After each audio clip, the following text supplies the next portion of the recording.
Just another quiet couple of days at Tottenham Hotspur. It's time to discuss whether Thomas Frank is up for the cup. Nope, not that cup. Welcome to the latest episode of Talking Tottenham with myself, Ryan Taylor and Alistair Gold.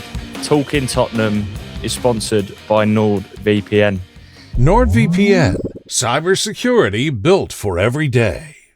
Ali, where do we start, mate? Where do we start? I see what you did there. I see what you did there with the cup. Honestly, I know no club in existence like Tottenham Hotspur.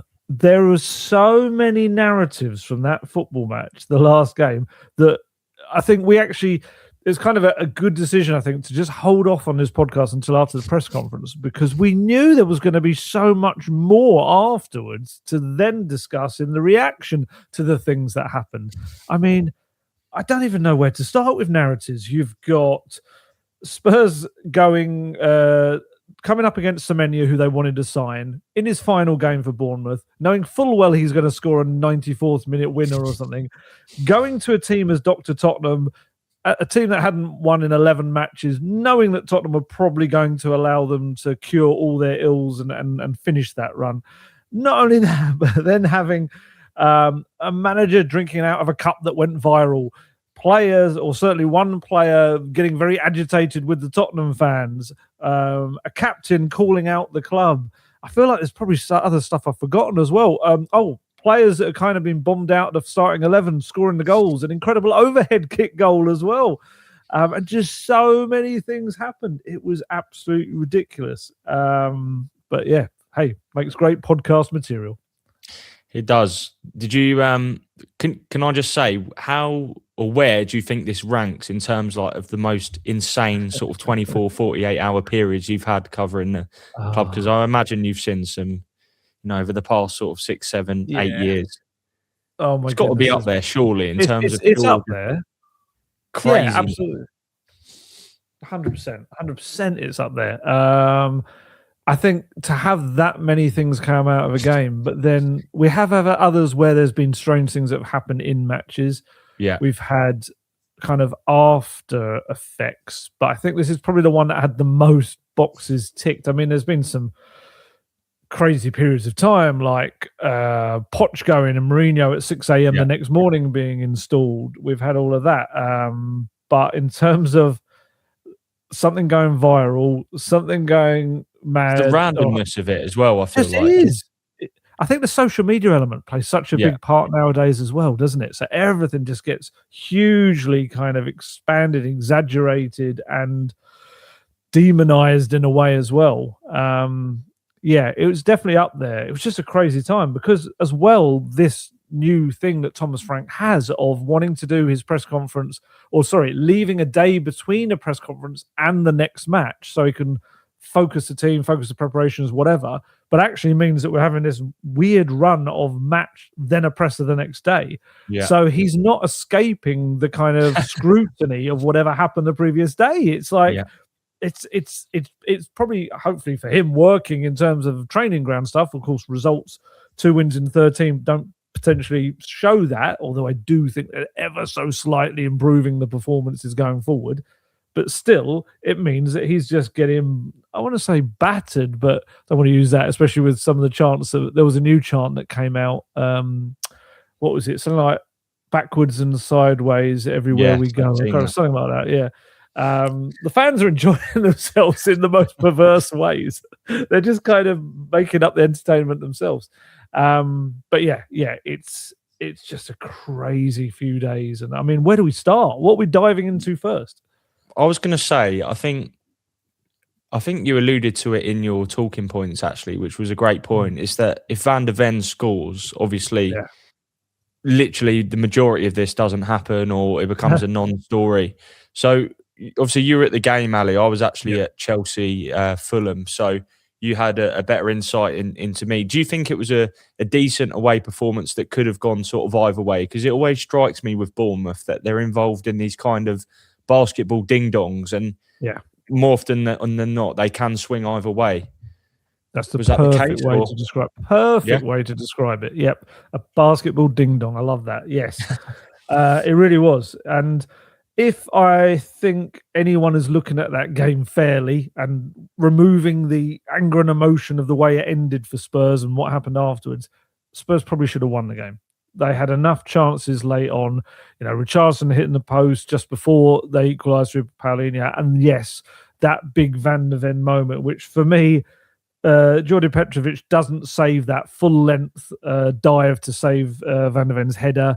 We're not going to be talking probably about any Romero rant. We're not talking about Van de Ven calling out someone in the crowd. We're not talking about other players going over there. Even Thomas Frank's little cup incident we'll talk about will probably be something that was more jokey, whereas becoming the bigger thing and him having to answer questions about it in the press conference afterwards. That's football though, isn't it? It's sliding doors moments. There's so many little things where we've spoken about before with Spurs, the Harry Kane kind of deflected free kick against Aston Villa. Had that not happened, we probably wouldn't have had the Poch era and what came of that. There's like one moment, and obviously the famous one is Man U, and was it Mark Robbins with Sir Alex Ferguson going back? I'm not saying that this is on that kind of scale, but certainly we wouldn't have got a lot of the mad, crazy fallout from the game at the Vitality Stadium had that header across the line. Because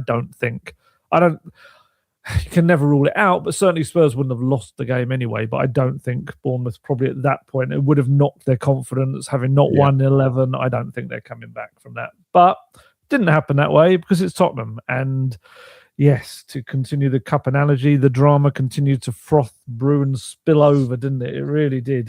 Very good. I didn't even know where to look after the game. We were in the press conference, the journalists inside the Vitality Stadium. We were kind of like, portioning it out, like who's going to ask about this, what do we have to make sure we covered everything, because there weren't many journalists there, and we wanted to make sure that he didn't kind of depart in a huff within a couple of questions, because some managers can do that. But to be fair, he was pretty good. He was irritated, you could tell, and emotional, but he answered everything he had to answer. That's good. And obviously it is awkward putting it to him, because you almost feel like you're adding fuel to the fire, but it's important to ask him about the cup thing, because by this point it had already blown up ridiculously online. Just going back to the fans, Ali, obviously the kind of ugly scenes that we saw at the end of the game, these are nothing new. We've seen a few of these happen over the course of the past couple of years, whether that was under Ange. Obviously last time Spurs were at the Vitality Stadium, I believe, last year or the season before, was it? Last year under Postecoglou. Last season. Obviously, scenes like that. I mean, where do you kind of stand on this? Do you think the players should know and understand that the fans are not going to be happy, and that there might be a few individuals shouting, stuff that we don't agree with, or expletives? Is it right for the players to sort of get stuck in and sort of, I know it's heat at the moment stuff, so who are we to question Van de Ven for sort of calling out a fan or regardless. But I just feel like these kind of incidents, nobody wins from them. They're a little bit sort of, they don't really achieve anything, do they? No, they're born of emotion. That's all they are from both sides. The Ange one last year was one fan that he felt was swearing. That's his big thing, Ange. He didn't like people swearing at him. He was fine with everything else, but when they were really swearing and calling him names, it's strange, they always say like sticks and stones will break my bones, gnomes will never hurt me, or that. He really was the opposite of that. He hated being swear. He thought it was so disrespectful, and that was one when Jed Spence, I think, was kind of having to marshal him away and put an arm around him and take him away. And I think the Vitality Stadium, it's very close to the pitch. It's a small stadium. The fans are right on there, and I do think that plays its part too. So, look, I mean, there's two ways of looking at it, really. That is that players, knowing, like you said, they're in a bad spot, they're not performing well, the fans are frustrated, maybe there's an element of you're going to just have to accept that you're going to get some flack if you go over there. The other side to that is we don't know exactly what was said, and it could have been something horrendous. I don't know. It certainly seemed that Mickey Van de Ven was very focused on one gentleman in particular. I think he was about 2 rows back or something, and he was really, it's one of those where it looked like he was almost saying like, come on in, like as if to say come on, but someone has pointed out, and they're quite right, he could equally have said like, you come out here and play, you come out here and do it. He could have been saying either. So the Mickey situation was certainly it didn't look good. It didn't look good at all.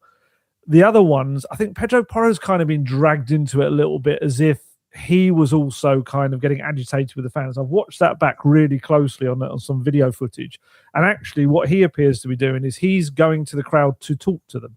And then what happens is the steward comes over, doesn't he? And I think it's actually a Spurs security guard. I think a Spurs security guard and the steward's in front of him well. And the security guard kind of starts to pull him away, and he's like, no, let me talk. And it looks like he's jostling in front of the fans when he's actually not. He is having a one-to-one, but having a proper conversation. And you can probably tell that it's a different interaction to the Mickey one, because as Pedro Porro walks away, he turns and applauds, and all pretty much of the travelling fans applaud him back. So I think they appreciate the fact he was trying to talk it through. And João Paulinho came over and did the same. But quite frankly, if you or I scored an overhead kick of that quality, we could probably walk among them and say, well, you know.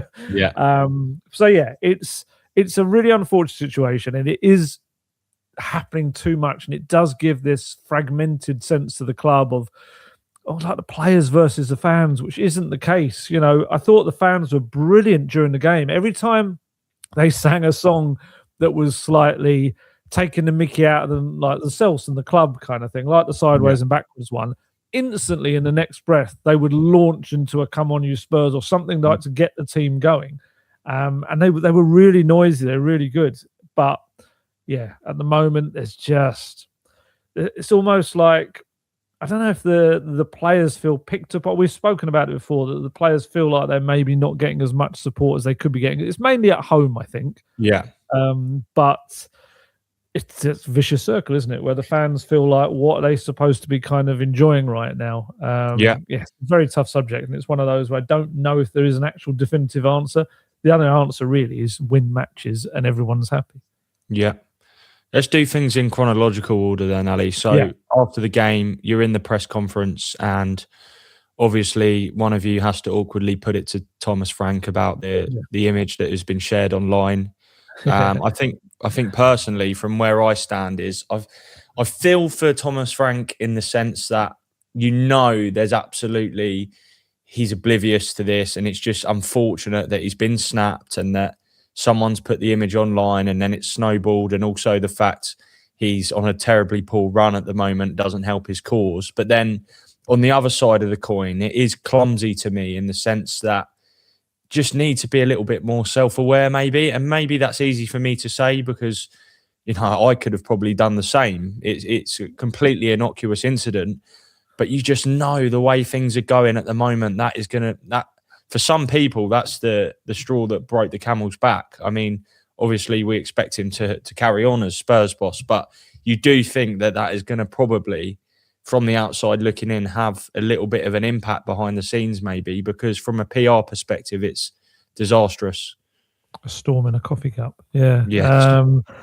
It's one of those things which, it is such a small, silly thing. It's tiny. But it is, but it's part of a perfect storm, isn't it? And that is the problem. And like I said, if they'd won, or even if they were in a good run of form and they had a bad day, it just becomes a silly little mistake.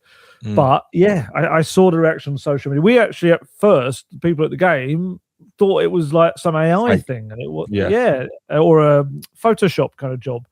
And then we kind of realized, oh no, it's in the photographer's system, that we take our photos from. And there is one part of me. Look, I'm not at any point suggesting that Thomas Frank has deliberately picked up an Arsenal branded cup or anything like that. And has of course not. Nobody would do that, would they? Obviously, no. But what I'm kind of more surprised, I would say, is the best word, is that in no point when they picked it up in the dressing room, he's had his pre-match espresso, as I brilliantly called espresso at first in my talking points, because I'm not a man that drinks tea or coffee. So crazy, by the way.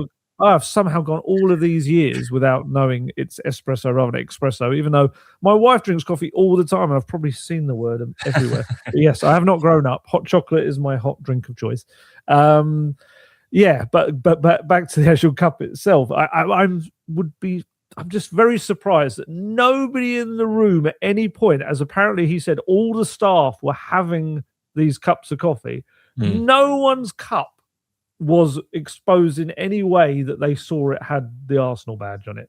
it's mind-blowing that it's managed to get to the situation where he's walking out onto the pitch and perfectly, unfortunately, holding that logo right towards the photographer. Must have been sat there on his stool or her stool going, oh my God, this is the best thing ever. And just like snap.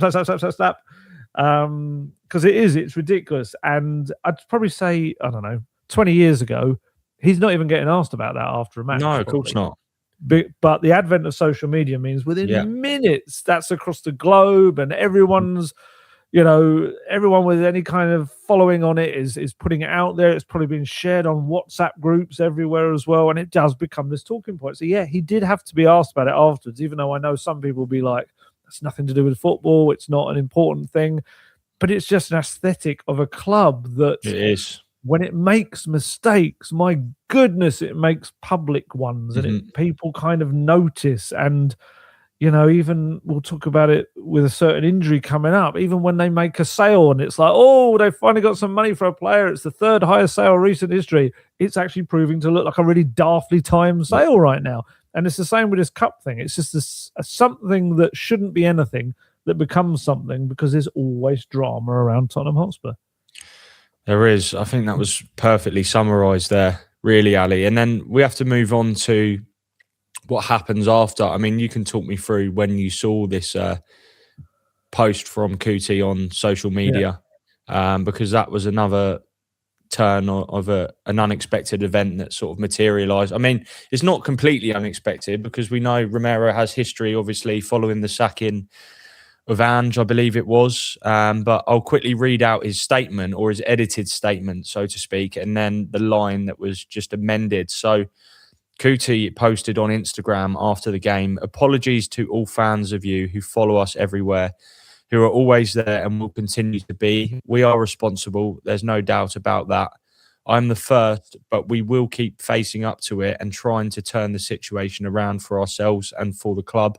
At times like this, it should be other people coming out to speak, but they don't, as that has been happening for several years now. They only show up when things are going well. We'll stay here, working, sticking together, and giving our all to turn things around, especially at times like this. Keeping quiet, working harder, moving forward all together is part of football. All together, it will be easier. So the line that many people have obviously spotted and seen that was removed was that Romero also had in there about the hierarchy, basically only showing up when things are going well to tell a few lies, which is a bold claim. And obviously, as we'll come on to, Thomas Frank mentions that there was talks in the morning between Kuti and Johan Langer as well, I think, was involved. Yep. So maybe from a PR perspective, again, it was decided that would be removed because it's a incredibly strong claim. I mean, I'm not exactly sure. You might know better than me what exactly he's alluding to there. I don't know whether it's the injection of money or just the fact that maybe there's a little bit of it's static, really, in terms of the activity in the market, and obviously the team is suffering desperately on the pitch. What were your thoughts, Ali, on that? Is Romero flat out wrong for speaking like that as the club's captain, or can you understand why he may want to speak up on behalf of the players? First off, there's a huge irony in Christian Romero telling anyone that they don't talk enough publicly. That's one thing I would say, bearing in mind. We don't hear from him much, do we? No, we don't hear from him. He'd done one press conference, which was brilliant, and we've never heard from him again. He does the odd Spanish-speaking interview once in a blue moon. I think he's had 2 one-to-one interviews over the 4.5 years he's been at the club. Mostly the fans hear from him from these social media posts, which obviously we presume we're going to give him the benefit of the doubt and say he's writing that and someone else isn't writing that for him. But look, there's going to be elements in there that probably will strike true, and certainly there were reactions from his teammates that suggested that it's a feeling within the dressing room. I think there was Porro, Richarlison, Xavi, Dragishin. I certainly noticed them all kind of liking and some of them responding to that. Richarlison did like an applause emoji. Pedro Porro said amen to it and some other stuff. And what did Xavi call him? Capi, didn't he? Like a captain, essentially. And yeah, there's that aspect to it. The other aspect, of course, is to call somebody, we're not sure who, because he doesn't talk about and explain things, but to talk about, actually, I think that was one of the rare things about that press conference. I think I was able to actually ask him about his statement in June when he said, you might remember when he may have deliberately timed his goodbye to Ange Postecoglou an hour after Thomas Frank was announced. Might have just been an unfortunate coincidence, but it seems a strange one. On that, he said something about doing what he did despite the obstacles that existed and will always exist at Tottenham. And I was able to actually ask him about that, and he kind of spoke about it a little bit, whereas we're probably not going to have the opportunity now to ask him what he means. But can you imagine either of us going out there and putting out a public post saying that, let's say our employers were, telling lies? You would get in serious gone, mate. trouble. I'd be gone. That's it. We would probably be gone. But the irony is that Spurs, he hasn't been fined. He will continue to be the captain. There's no threat of stripping him of the captaincy. What do you make of that? And how does that what does that mean within the club? Let's say, for instance, Yves Bissouma was suspended for a game for consistent lateness, whereas the captain maybe can come out and say something massive, really, against the club, and nothing, certainly in terms of a fine or captaincy, appears to be done. There was a quote a couple of weeks ago, I'm sure we discussed it, and you might know what I'm alluding to, where Frank basically said something like he doesn't tell Kuti off too much or something like that. But basically, what I kind of took from that, and I think we discussed it, was that, Romero is someone you don't want to cross because he has a great influence in the dressing room. And if Frank was to, fall out with him, then he risks, problems in the dressing room and divide.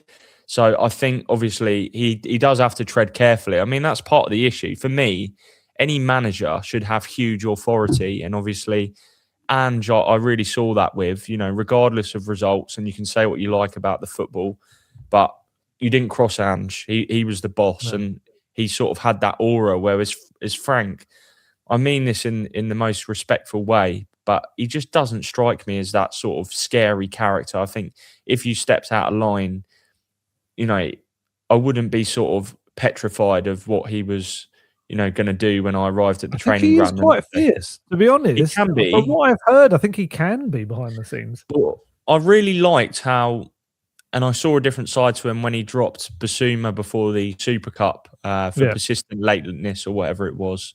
Yeah. I'm sure that was what the official line. But just since then, I just think the way the season's gone for Tottenham, the injuries and stuff they've had, and it's such a delicate situation with his kind of future that you can't really come out all guns blazing. I mean, the Slot and Salah debacle was, the perfect evidence of a manager really sort of showcasing who the boss was, because Salah is obviously a huge player at Liverpool. He's one of the greatest players to ever wear the shirt. But I think the way that Slot handled that was just incredible, really. He sort of diffused it within a week. He basically said, Salah's got to come apologise to me. And I think with Frank, he has to just be very careful about sort of the way he speaks in the press about situations like this, because really, let's be truthful, if that was another player, they would be fined and dropped. But because it's Kuti and the captain and obviously a key figure, he gets away with it. And I know there's been a few reports about him maybe sort of having a bit of freedom sort of around the club and the dressing room, and I don't know how true that is, but you do kind of sense that Romero is, rules the roost in terms of the dressing room, and he's got, all these South American players that love him and the Spanish-speaking ones as well. So I think you touched upon it there, the players liking his post. I don't think anyone's going to want to cross Romero, are they, realistically? Yeah, he is. Yeah, you said it. He's a massive figure in that dressing room. He is. And I think that's why he's captain now, is even if he might not be the strongest kind of leader type, although actually Thomas Frank did pay, tribute to that. He said he's a young leader. He said he might not be a young player, but he's a young leader. He's a new leader. and he spoke really well at half-time to the players and tried to kind of G them up for the second half. But, I do think they look to him. You expect that, though, Ali? Like, I saw that quote from Frank. He's like, well, he spoke in the half-time and tried to G them up. Well, that's what any captain does. That's not special. No, that's true. That's true. But I think he's just showing that's something he is taking on board that maybe he wasn't doing as much of before. I know certainly I'd heard of sometimes last season there was some quite big Cootie moments when he spoke to the team in the tunnel and things like that. Yes, he does have, from what I understand over the last couple of seasons, a little bit more freedom than other players might have, certainly in terms of, I don't know, maybe coming back from some recovery time off or something, or it could be back from international duty or whatever. Yeah. He's just got that little bit extra leeway because, he is their most decorated player. He's the World Cup winner, 2-time Copa America winner, and obviously Europa League winner as well. And I do think you're right in terms of the timing of absolutely slating Romero in terms of Thomas Frank. It's just not the right time. He's come into a club humbly in a way because he will be well aware that as players across the game alike, these players are now all trophy winners. They've just won a trophy, and he is coming in as someone that doesn't have trophies on his CV. He's coming from a club that, historically has been a smaller club than Tottenham. Yeah. So he's kind of, I guess, trying to earn their respect. So, yes, he's going to have to be a little bit more careful. Whereas maybe like Slot's won the Premier League title. He's probably in a bit of a stronger place, even despite the problems this season that Liverpool had. But for Frank, he is kind of, I think, treading on this ground at the moment where he's probably got to bite his tongue a little bit. But look, I do think there will be elements of his message that will ring true. And if it does push the club into more proactive action, then that it served its purpose, I guess, for him. But also I did feel like it wasn't, I don't think it was entirely helpful for where the club are at right now. I asked Thomas Frank after, because I think I asked a similar thing of Ange last season when Romero did something. I think it was an interview, a Spanish-speaking interview, where he kind of took a pop at the hierarchy as well. Yeah. And I said to Thomas Frank, similar thing. Do you think he was actually protecting you? He was saying other people should be out here speaking. And it was kind of a way just to get him to talk a little bit more about it with more of a different viewpoint. And he kind of said, yeah, maybe that's what it is. And I also asked him, the other thing that I saw it as, it's just part of this silly circus and sideshow that exists around Spurs. And in a transfer window, when you're trying to entice people to come to the 14th place team in the Premier League, probably not the best look for agents, players, whatever, and seeing the captain of that club essentially calling out the people potentially at the top of the club for the way it's run or whatever. And just this infighting that it makes it look like there is. And he was like, I'm sure if players and agents are clever enough, they'll listen to our kind of unbiased story about things and how aligned we all are. And it's like, come on, look at what's happening, playing out publicly.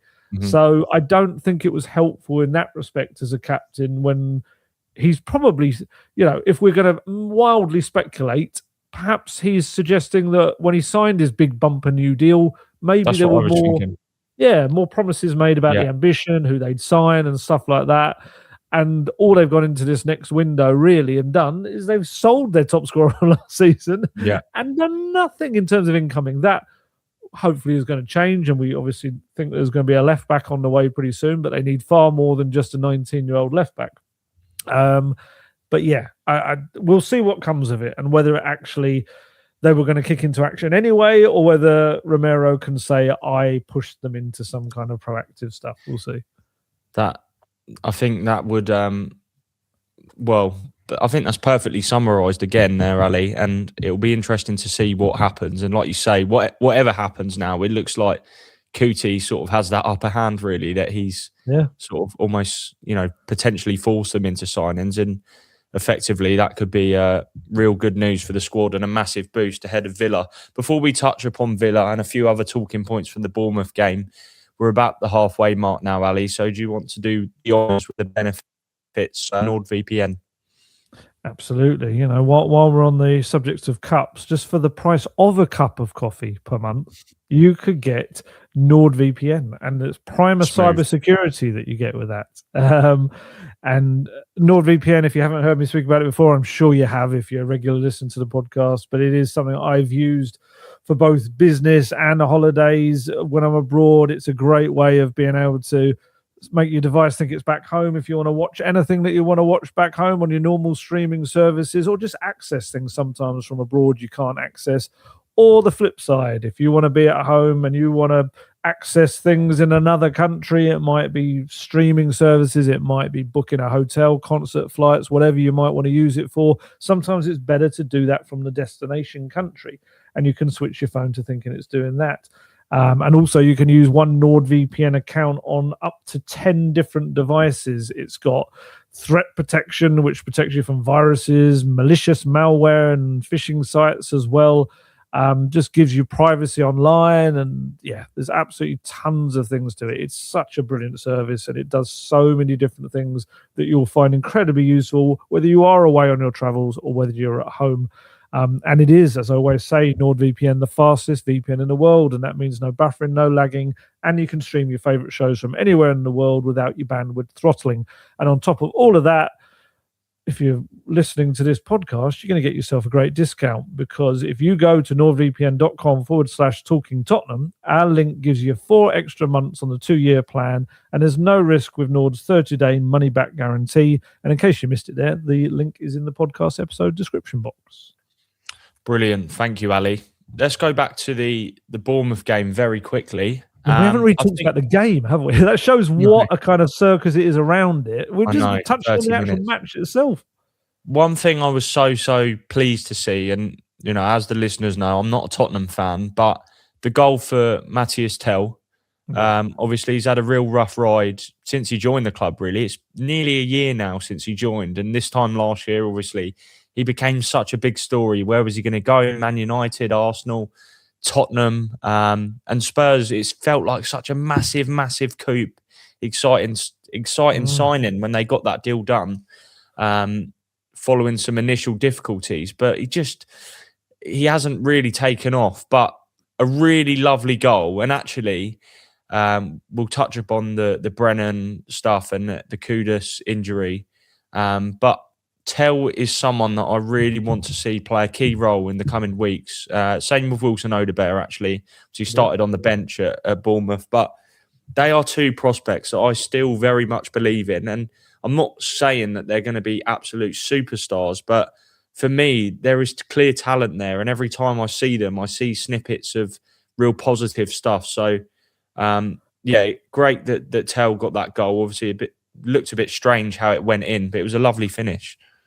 Yeah, I haven't actually seen a real close-up kind of replay of it, so I don't know. It felt like it got the slightest of nicks from a foot on the way through, but it was a lovely back heel from Xavi, lovely run down the left, cut inside, and hits that shot into the bottom corner. And that's 2 in a row now where he's been quite positive in his performance, really. And it's a little bit like Ange Postecoglou and Jed Spence last season. It kind of makes a mockery of not being used, and you kind of wonder, just, I don't know, sometimes maybe it could be in training, maybe it could just be in brief little kind of appearances when, let's be honest, players kind of haven't got any rhythm when they're just coming in for the odd 5-10 minutes here or there. And he was a player that was, like you said, he was kind of a huge kind of potential star of the future when Bayern brought him in. They brought him in for big money from, was it Rennes? They brought him from? Yeah, Rennes. Yeah. And I remember kind of back then this big thing about he was going to be the next big thing. And that doesn't disappear. That doesn't, it's a bit like Xavi. He might, have had periods where he's kind of will go off the boil, but don't forget, he was the kid at Barcelona that everyone talk about. So the talent's there. It's just a case of kind of coaxing it out of them and developing it alongside other things that they needed to work on. And I feel like with Tell, and I think we spoke about this before, that when he comes with a certain tempo and an energy to his game, and it raises others around him. And I did feel like they kind of look better attacking wise with him on the pitch. Of course, Xavi helps. Xavi was good for about half an hour of the first half, faded a bit, and then kind of jumps out in little pockets of the game in the second half. And, again, it's him being out of his rhythm after 3 matches out. But, yeah, I just felt like certainly Tell just gives them something a little extra. He works incredibly hard, gets up and down the flank. Set pieces are quite underrated as well. His corners are really good, whips in a good free kick as well. And I do think also, in these games where you have him, Javi and Odegaard, there's this real kind of link up, understanding of each other's game, friendship as well, especially Odegaard and Tell. So I think I'm hopeful that if anything comes out of this ridiculous injury situation right now and the lack of movement early in the January window, it's that Tell might get some minutes and show that, he needs to stick around and get more minutes. Because I did ask about him, was it last week? I said, because the suggestions were that he was going to head out on loan. And this obviously was before what happened to Kudus and before the Johnson sale as well, actually. And I said to Thomas Frank about that, and he was like, well, he has to play. We don't have players right now, kind of thing, which I don't think is the biggest ringing endorsement for a player ever, that he's going to have to play because no one else is available. And I kind of hope that he makes his case. And it's one of these where this was his sliding doors moment, in a way, his turning point at Tottenham, and becomes a bit of a long-term star. Because, as Thomas Frank keeps saying, nobody has claimed Sonny's spot. No one has said, I should be the left winger in this team. And right now, it kind of feels to me like that's Tell's chance to grab that. I don't know whether he will end up as a left winger or if he'll end up as a striker.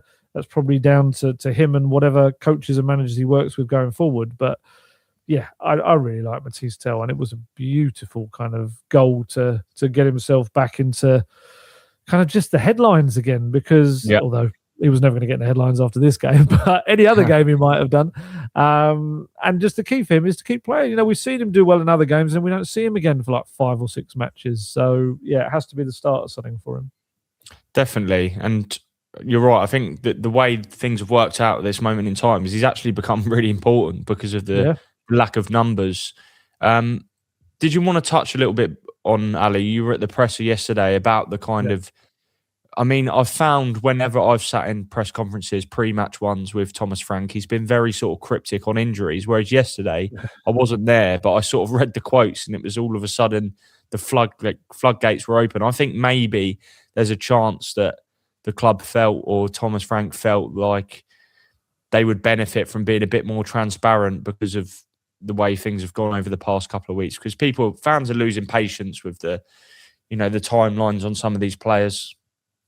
Yeah, absolutely. I think you're right. I think that was our kind of feeling after the press conference, was that whether it's Thomas Frank or the club or whoever, I think it feels like, I mean, to be honest, I don't think you could get away with kind of covering up any of these, not to say they would, but or being vague on it, because they're going to be sugarcoating, isn't it? Some of it. Yeah, exactly. Sugarcoating. That's exactly it. They're a weird club with injuries. We know this, and there's elements to it that people don't always see, like medical confidentiality and stuff. But when the fans are in a frustrated way, I don't think it's the worst thing in the world to say, look, this is what's happened. Look, this is why we're like we are right now, or an element of why we are like we are. And also, Ange Postecoglou last season, pretty much around this time, had very few available players. And people were saying, okay, this is pretty awful right now, but he's playing Archie Gray and Ben Davies as centre-backs because he has no centre-backs. And there was an understanding of when these players come back, blah, blah, we'll judge him then, whatever. And I guess maybe this is Spurs kind of saying, well, maybe if that's what you did with Ange, you've got to do the same with Thomas and give him a similar kind of leeway, as it were. But my goodness, it was one hell of an injury update, wasn't it? It was bad. Obviously, we knew that Mohamed Kudus was out from Sunderland, but we were still waiting on the severity of that, because there was a report from the Telegraph that basically it was worse than feared. Obviously, we had to wait for confirmation either from the club or from Frank on that, and it's terrible news, isn't it? I know me and you are both big fans of Kudus, but we both have actually felt that he could be doing a lot more because of how far away he is from the goal at times, and he's taken a lot of touches. But my God, he's going to be a big miss over the next couple of months. Ali, it looks like, doesn't it? Yeah, he was in a little bit of dip of form, but that was just, I think the whole team was in a dip of form, and to lose him now until it was one of those where he said, I think it's a tendon in his quad is the problem that he's done, which is very specific. And he said, so he's going to be out after the international break in March. And we kind of thought, oh, March, that's rubbish, 2 months kind of thing. And then I can't remember who it was. Someone said, but actually the international break in March is at the end of March going into April. So it's like, so he's actually not back till April. And it is, that's a serious injury, 3 months out and that's your, £55 million summer signing. Yeah.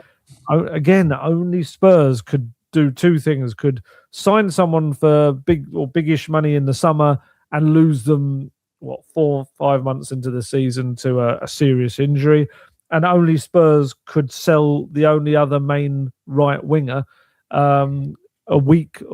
days before that happened. And also there might have been some logic of, we don't need Brendan Johnson because we're going to have Kudus, and Kulusevski will be back. Yeah, we got a Kulusevski update as well, didn't we? We did.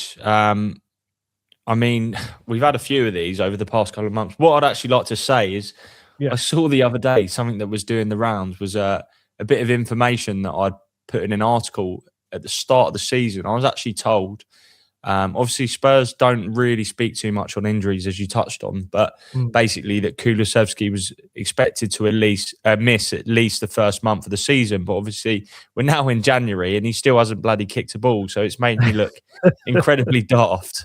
But it's not your fault. That was even Thomas Frank, you could tell, thought he was going to be back soon. Even he said by the end of the year at one point. Exactly, he did. So it now looks like Decky he's had an injection, and it looks like in 3 to 4 weeks we might see whether he's available. But to me, I have to be honest, Ali, the optics of this, he's been out since last May or so.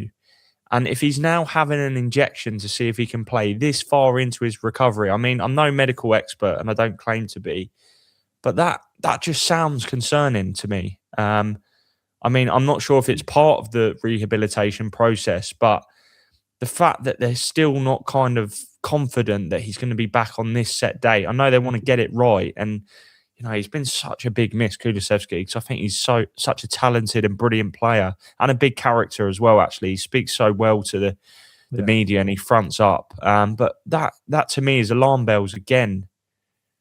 Yeah, so this is a difficult one because what I would say straight off the bat is that there's some more quotes from Thomas Frank on Dejan Kulusevski going out tonight at 10:30. This is Friday. Yeah. So have a check on football.london after 10:30, and there is a little bit more clarity on some of the aspects of Kulusevski.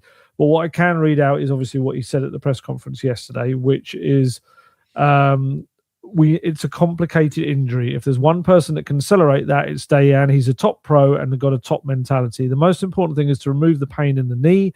Got an injection to help that 10 days ago. We'll know in 3 to 4 weeks if that's settled. And when it's settled, hopefully he'll be out on the grass. And from there, we'll see what's happening.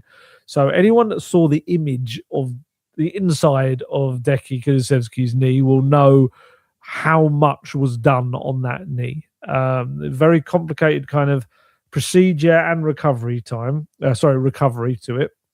And again, I'm really trying not to stray into what's said tonight because I don't want to break any embargoes, but there is a little bit more on that to come and kind of aspects around it. But certainly, again, I can only go back to not having sufficient options there on the right side to deal with, any major injuries really, and also taking the gamble that Kulusevski was going to be back in a way too.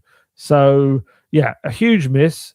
He is a hell of a player when he's on his day, and he is probably one of the more consistent players that Spurs have as well.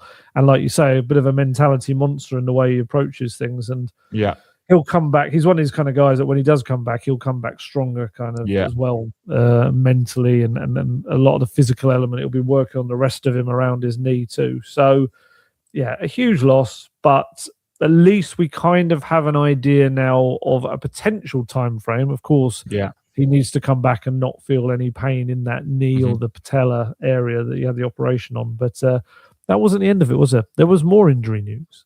There was more, and it seems like the midfield is an area that's really been hit recently.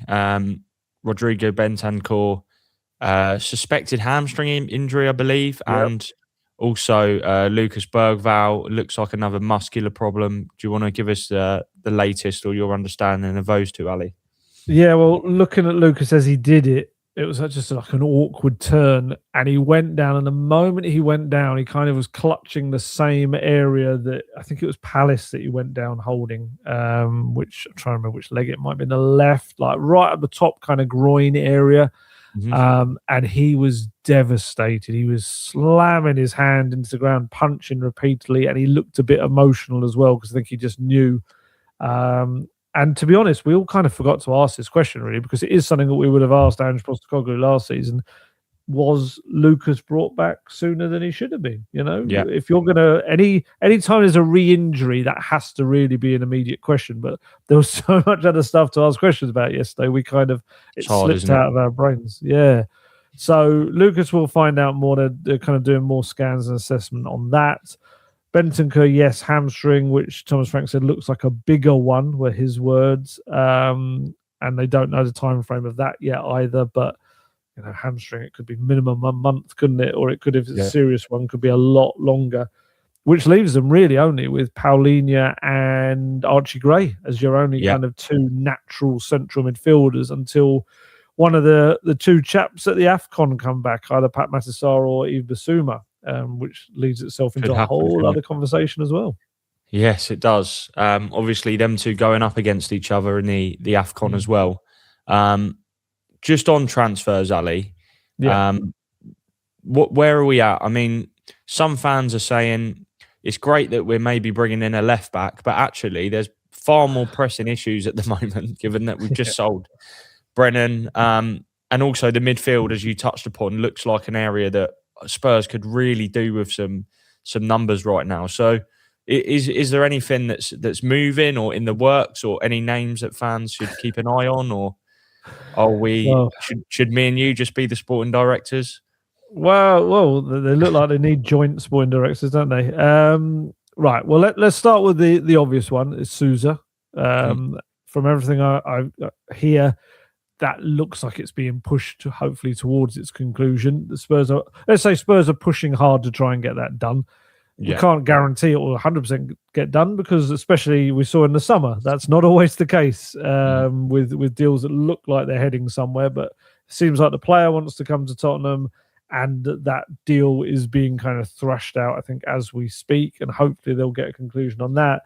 That will help the team because I do believe that Spurs look better with a balanced left side. And I was listening to Tim Vickery speaking about him on, I can't remember what radio station it was, but it was on earlier. I think it was Talk Sport. And he was kind of speaking quite highly of him and saying he's had this kind of first season, even though he's 19, it's been a real breakout season. He said he's strong physically, very good at going forward, but also good at defending. A bit of an all-round left-back, really. And to have that balance with a left-footer is exactly what Spurs need. With Destiny Udogi's back in training, almost back.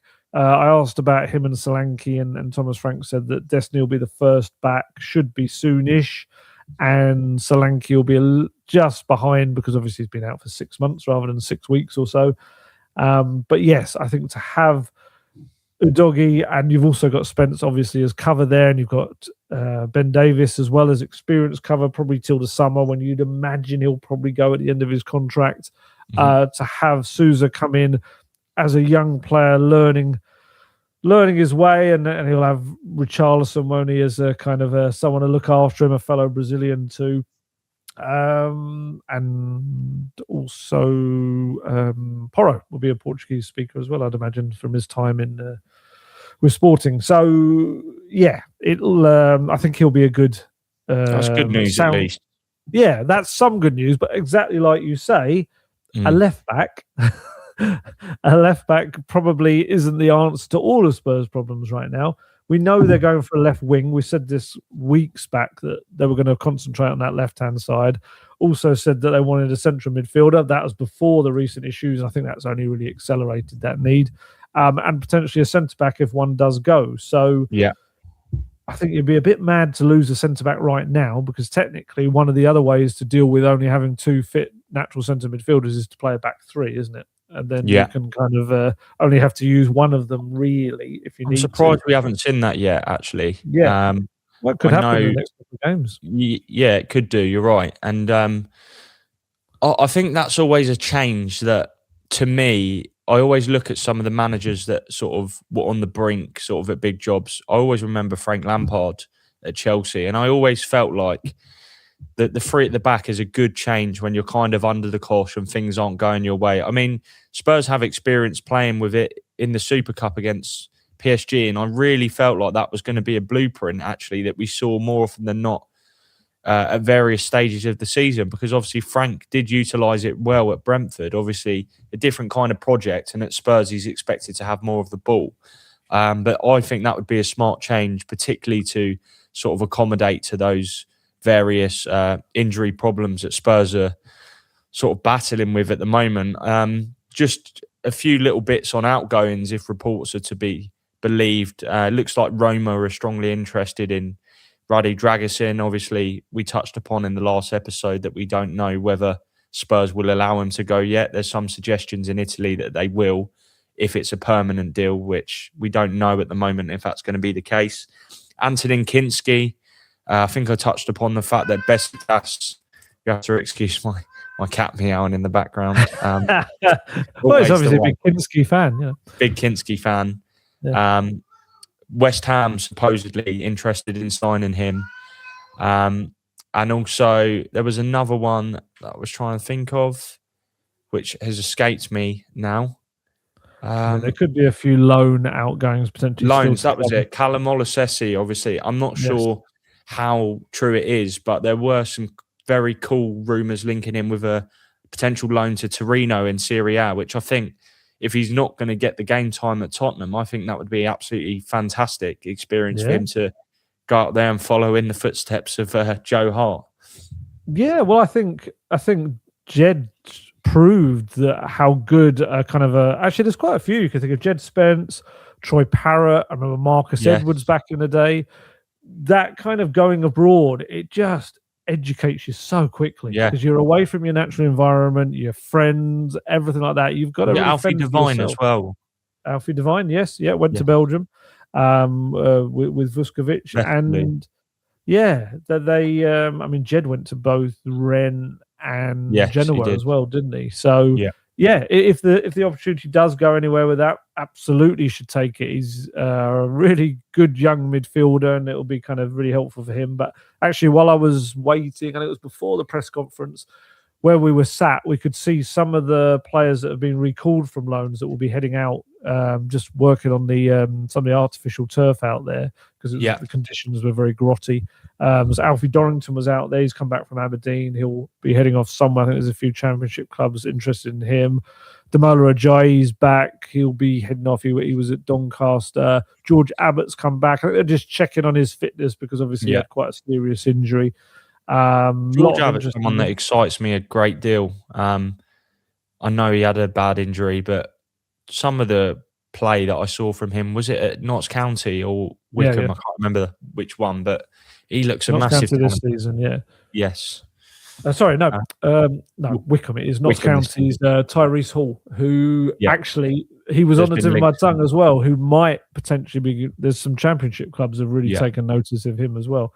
So but you're right. We're talking about outgoings when we shouldn't really talk about outgoings. I think the problem that Spurs face, as the age-old problem that's so frustrating to hear, is the whole January being a difficult month. But I do think they're coming up against that, aren't they? With players like, let's say, Diamonde, who, Spurs would love to bring him through the door. But let's be honest, so would most of the top clubs in Europe. And if you're Diamonde, there's no way on earth you're probably moving mid-season. You're waiting until the summer, seeing what all of your options are. Exactly. Of course he is. He's at AFCON right now. And in the summer, you probably see he's got not quite the world at his feet, but certainly a lot of Europe will be wanting to sign him. So this is what the problem they're coming up against. And I wonder whether they end up having to go for... I know they don't want to move down to 4th or 5th on their scouting list and stuff like that, but it might be that there's slightly... How do I put this? Players that are a bit more raw, that maybe are at like clubs that aren't like top clubs.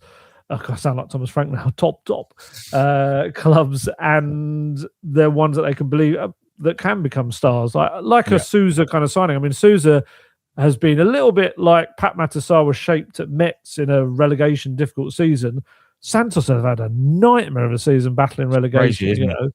Yeah, so Souza has learned so much as being a left back in a team like that actually is almost going to come into the Premier League battle hardened. So it's kind of looking for players like that who have mentally been prepared for the Premier League, even if they'll still need to adapt to the actual pace of it. But I thought you were about to say from one relegation battle, he's prepared for another one.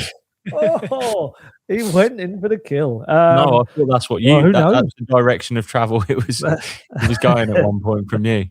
It could be, but hopefully not.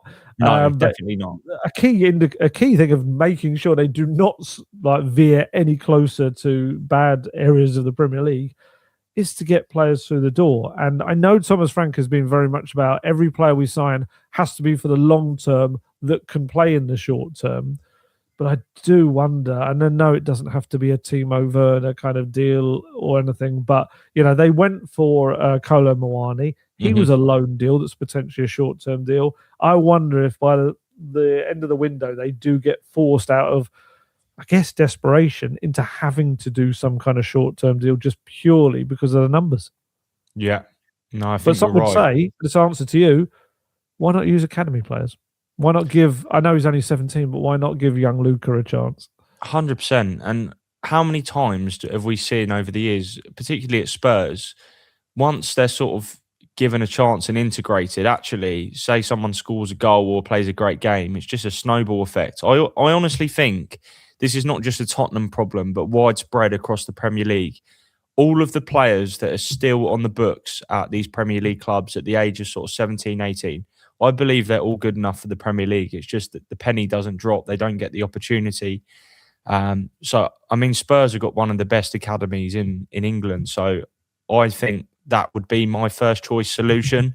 Instead of crowbarring certain players into playing out of position, just trust in them. I think fans, especially at the moment, are going to be far more happy to pay money, turn up and have excitement at watching academy prospects than seeing players playing out of position and, as I said, crowbarring into the team when actually, if we're being realistic, it just looks a mess at times. But just finally, Ali, on Villa, which is about as cruel as a third-round draw you could probably get, really. I mean, Villa obviously having a fantastic season. How important is the FA Cup for Thomas Frank? Is it not at the top of his priorities because of how low in the Premier League they are? Or is it, on the flip side, something that could change how we view him at the end of the season? I just have to interrupt this for a very important broadcast. Just to add, I'm glad this happened before we got to the end of the podcast. Christian Romero has been sanctioned in relation to the Premier League fixture between Tottenham Hotspur and Liverpool on Saturday, December the 20th. Alleged that he acted improperly around the 93rd minute by failing to leave the field of play promptly and behaving in a confrontational and or aggressive manner towards the referee. The defender subsequently admitted the charge, and an independent regulatory commission has now imposed a one-match suspension and a £50,000 fine after a hearing. The commission's written reasons for these sanctions will be published in due course. More drama. It never rains, but it pours. So presumably, is that for this weekend, or is that? That's what I'm wondering. That must come straight into effect, doesn't it? It should do, really. I mean, I was going to ask you about the team. I do feel like it's time to maybe bring Van de Ven out the team because we've been talking about that for weeks and it hasn't happened. Maybe Thomas Frank's hand's been forced if Kuti is banned. I actually thought, Ali, when you said Christian Romero has been sanctioned. I thought you were going to say by Tottenham Hotspur. Obviously, that didn't happen. Yeah, just I was going that way. Cool. I am so glad that happened before we got to the end of the pod. Otherwise, that would have been a little left off thing. I'm not so glad it happened, but I'm so glad if it was going to happen, it happened before we finished speaking about it. So, yeah, I'm just trying to definitively find out if he misses. I think he has to. I can't see that it starts beyond, which means immediately, I think as we were on the subject, probably going to have to be Danso and Van der Ven, isn't it? I mean, there's going to have to take the risk on Van der Ven and using him in a string of games. I guess you've got a free midweek, so if you can get through this, fine. Which I guess maybe you could argue 70 minutes with Dragusin coming on. Absolutely. Balance-wise, probably Danso and Van der Ven is better than Danso and Romero. Yes. But yes, we'll all be scared every time he slides in for anything or stretches on a sprint. Very quickly before, as we're on the subject, VAR decision. Have you seen it on the penalty that was given and then overturned with Van der Ven? Oh yes, I did see that. To be honest, harsh or not? I think it was probably the right decision. The first time I saw it, I wasn't convinced, but I don't know. The replay sort of from behind where it happened, from behind the goal, sort of looked a little bit tighter to call, but I don't know. What do you think? I feel like it wasn't a penalty. I think the way he kind of flew in, wasn't it?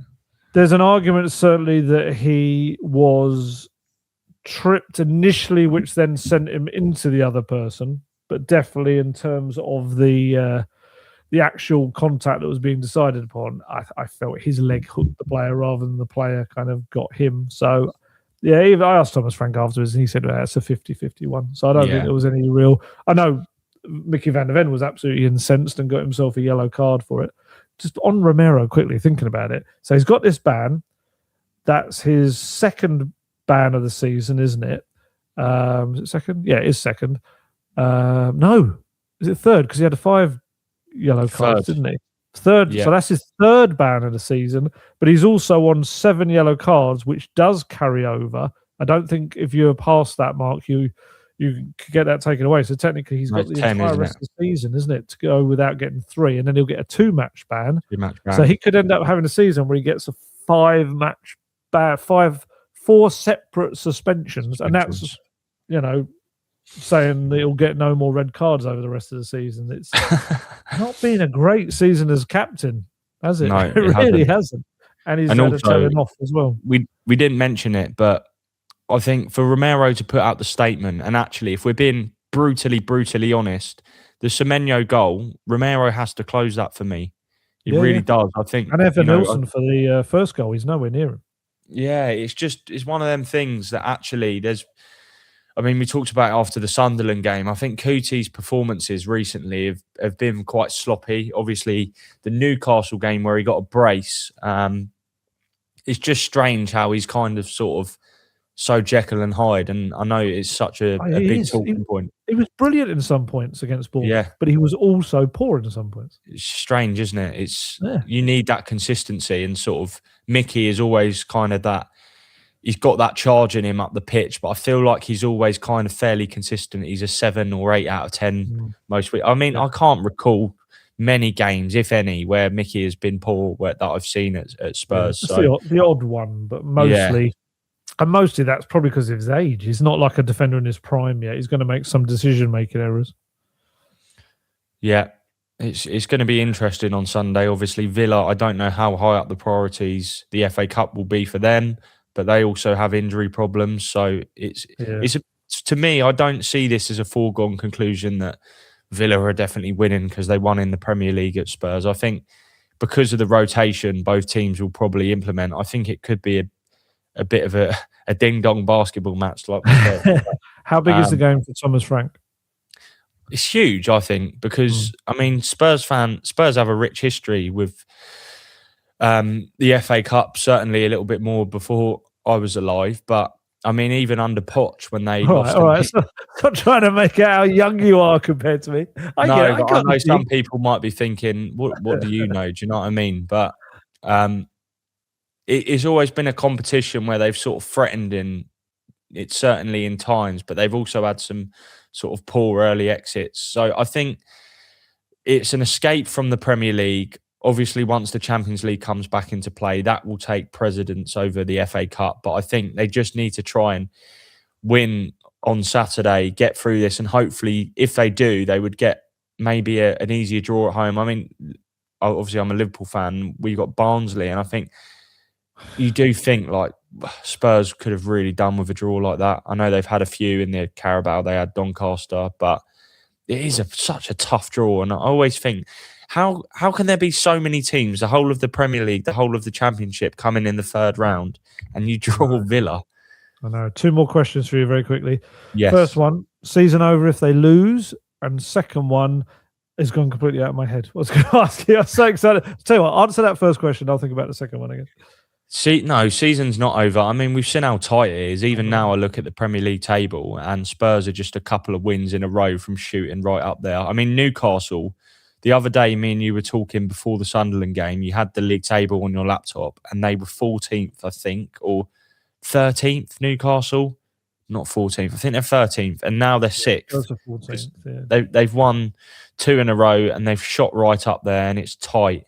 Obviously, Chelsea have struggled recently. So I think Spurs can get themselves up there. It's just how realistic it is. And also, let's not forget, they're doing okay in the Champions League. I'm not for 1 minute expecting them to be there or thereabouts come the end of the competition, but it's something to play for. Obviously, we'll know by the end of the month whether they will avoid the playoff round, but I don't think the season's over. It's too early to say that. Second question was about your thing that you said, actually, was about the Champions League taking precedence. Should it over the FA Cup if the FA Cup is more winnable if they get through Saturday? Sorry. That is a great question. I think the FA Cup is far more realistic, obviously, to have a chance of winning it. We've seen so many times over the years, Wigan, Cardiff, not Cardiff, Portsmouth, sorry. Teams like that have won it. So Leicester won it about 5 or so years ago. And Spurs are with Portsmouth? No, I mean, Spurs are far, that was a far bigger sort of underdog story. So it shows it can be done. I know Spurs on their day can beat anyone still, I believe. I truly believe that. So I think maybe the FA Cup does take precedent, even though I've just literally contradicted myself, because I do think a trophy would ultimately save Thomas Frank. And can you say... What's that? Did it save Ange? No, it didn't. But I think it's clear at the moment that it's Frank's first season ultimately, and he's missing key big players again. I know this is just classic sort of Tottenham conversation because it really is kind of rambling as well. But I think if he won the FA Cup, then he'd have to keep his job, surely. I think then the Arteta comparisons become even clearer then, doesn't it? With the whole Vinay Venkatesham, giving him patience. Because that's the thing. People talk about the Arteta first season, but we've kind of looked back at it. Arteta had a much better record in terms of wins. I think it was something like 17 out of 30, and Frank's had about, I think it's 11 out of 30 wins, and obviously Arteta also won the FA Cup. So, that would then kind of mirror that a little bit. And obviously Spurs fans would love it if they could win the FA Cup. It's been far too long in that competition. I just kind of feel like if you're going to prioritise one or the other, I think the FA Cup is probably the one they've got more of a chance in. Definitely. I totally agree. They're supposed to compete in all competitions, I should state, as the statement said. Yes. No, it's going to be interesting. Ali, obviously you're at the game. Unfortunately, I'm at Charlton, Chelsea, which is an 8 p.m. kickoff, which is far from ideal, but we keep marching forward. You'll have all the coverage and all the fresh quotes from Thomas Frank actually as well on the Football London website. Very quickly, Romero definitely misses tomorrow. Okay. So that's a blow, but it does hand the chance to rotate, which we know they probably needed to do at the back anyway. So Ali will have all the coverage from the Tottenham Hotspur Stadium. He's got all the coverage from Thomas Frank's press conference, which took place yesterday, but there'll be fresh quotes going out. So be sure to keep an eye on the football.london website and Ali's social channels for those. Hopefully next week we'll have some more positive news to talk about on the transfers and also the FA Cup. And to get the best discount off your NordVPN plan, go to nordvpn.com/talkingtottenham. Our link will also give you 4 extra months on the 2-year plan. There's no risk with Nord's 30-day money-back guarantee. The link is in the podcast episode description box below.